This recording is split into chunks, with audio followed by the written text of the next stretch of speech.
Hi, this is Wishup, and this is your reading for the full moon in Scorpio, which is happening on April 22nd. Right now, as I do this, the moon is in Libra, heading into Scorpio, and I just want to say I'm going to try and be quick. I always say that, and then sometimes it doesn't work. But right now, we're heading into a Mercury retrograde at the end of April. And that's going to continue through about 3/4 or 2/3 of May. Also, the sun is moving into Taurus. Mercury is already there. Venus is in Aries now, but she will be moving to Taurus. And actually, we have going on even today an Earth trine because Mercury is in Taurus. Pluto is retrograde in Capricorn, and Jupiter is retrograde in Virgo. And when the sun goes into Taurus, we're going to trigger that again. We're going to keep dancing into that Earth trine. And the reason why that's important is because when you're triggering that beautiful trined energy of the Earth signs, you're going to get a lot of manifestation. And so what happens is during Mercury retrograde, people get worried about, I shouldn't travel and I shouldn't make plans and I shouldn't do whatever. I think because it's going to be Mercury retrograde in Taurus, the real idea is to focus on these Taurian attributes of enjoying things which are close to home, things you can touch and feel. So it could be that you're beautifying your home. It could be that you update pieces of your wardrobe. It could be that you go see things that you find really beautiful and inspiring. But these will all be things that you can experience directly and that have some sort of sensual quality to them. And that you don't put yourself on this relentless schedule so that you can't luxuriate in these experiences. So there will probably be things that you have to do on the timeline. And because Mercury will be retrograde, you'll need to double and triple check. Okay, fine. But just don't give yourself more of those things than you really need to.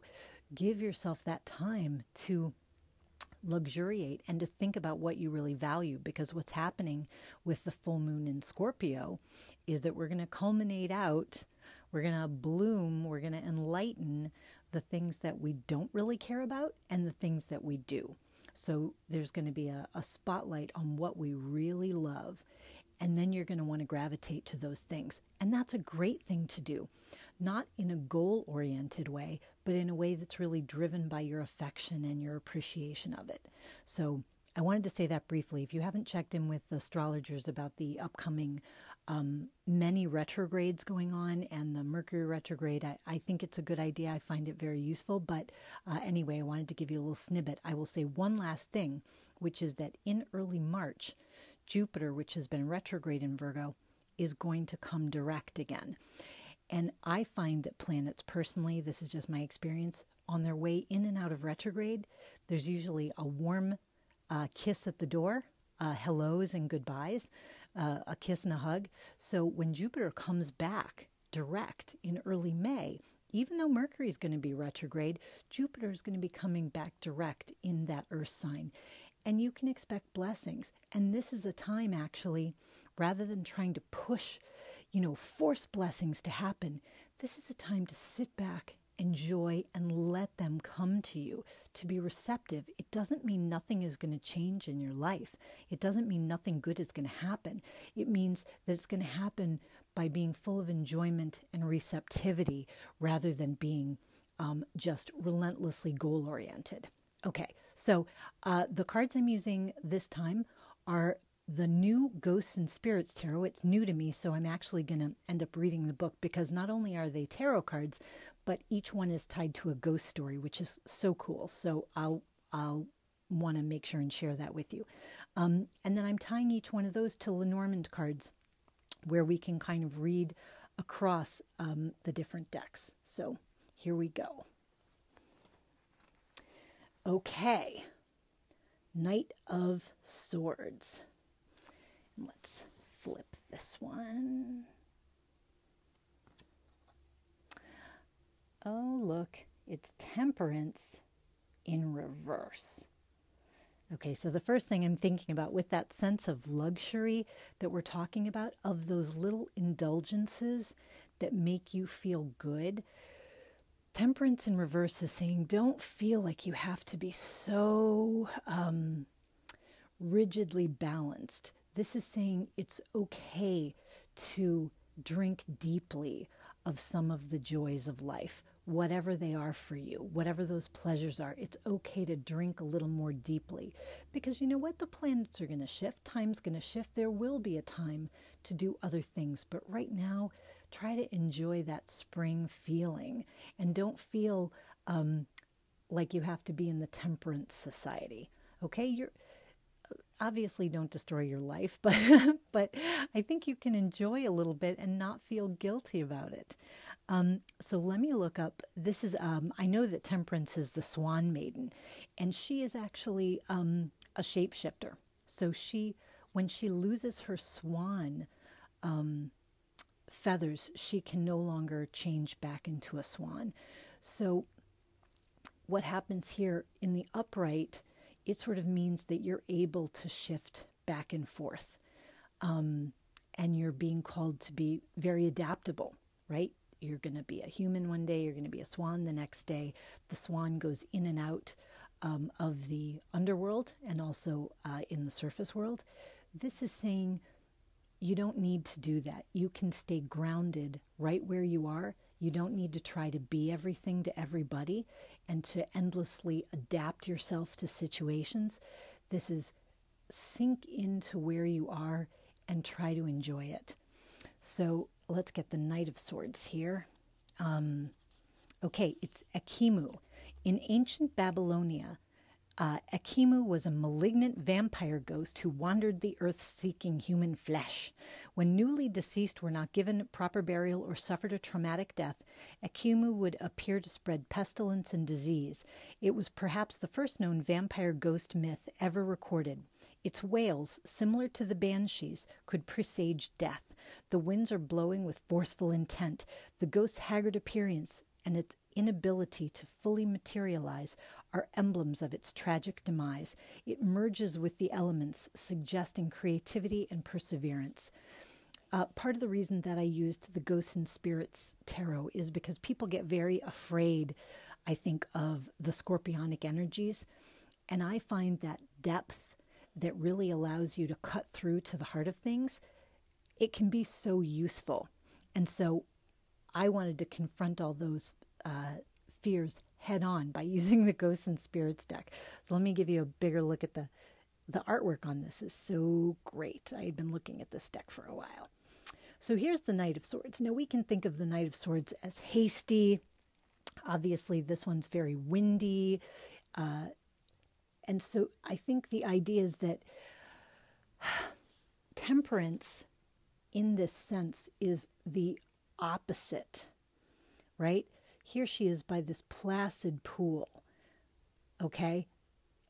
And I think this is the situation where you are feeling tossed around and anxious and like you want to push through things. The Knight of Swords can be a pretty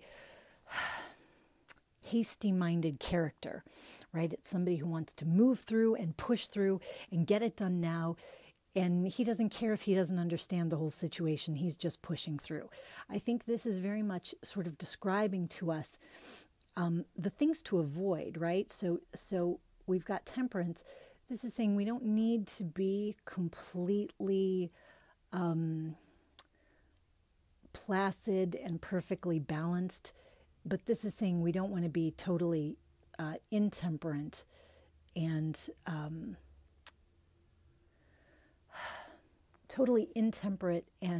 impatient either, because those are feelings that can come up with things like the full moon and the Mercury retrograde. So let's see what the Lenormand cards have to say to inform that reading. Look at that. I've been getting that card a lot recently. And look at this. Okay. Interesting. Okay. So the Lenormand card has bouquet and man. Man can be, of course, a literal man, but can also refer to the Mars energy. Right now, Mars is retrograde. And people go, oh, that means I can't do anything. Look, if Mars is taking a breath in Capricorn and Pluto is taking a breath in Capricorn, that means that go, go, go, success at all costs kind of energy is relaxed right now. That can actually be a gift. And the bouquet, which is tied to Jupiter, is usually a beautiful surprise. Okay, so because I've got the bouquet with the Knight of Swords, there could be something new that comes up, a new idea. It's not going to necessarily be something that you expected because it's night. It's moving very fast. So this bouquet could come in very quickly, some kind of gift, some kind of blessing. And I talked about the idea of being receptive. And then we've got the man here, this Mars energy in retrograde, which would seem to be the opposite of what Mars wants to do.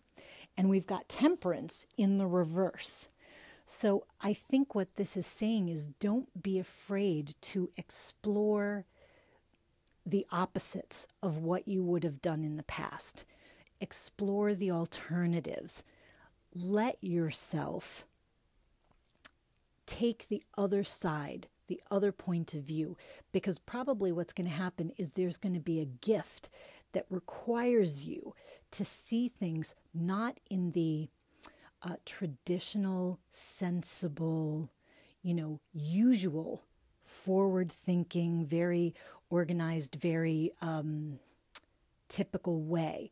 It's going to ask you to see things in an upside-down way. It's going to ask you to look at what you value and to look at your happiness and to take advantage of something that might be unorthodox.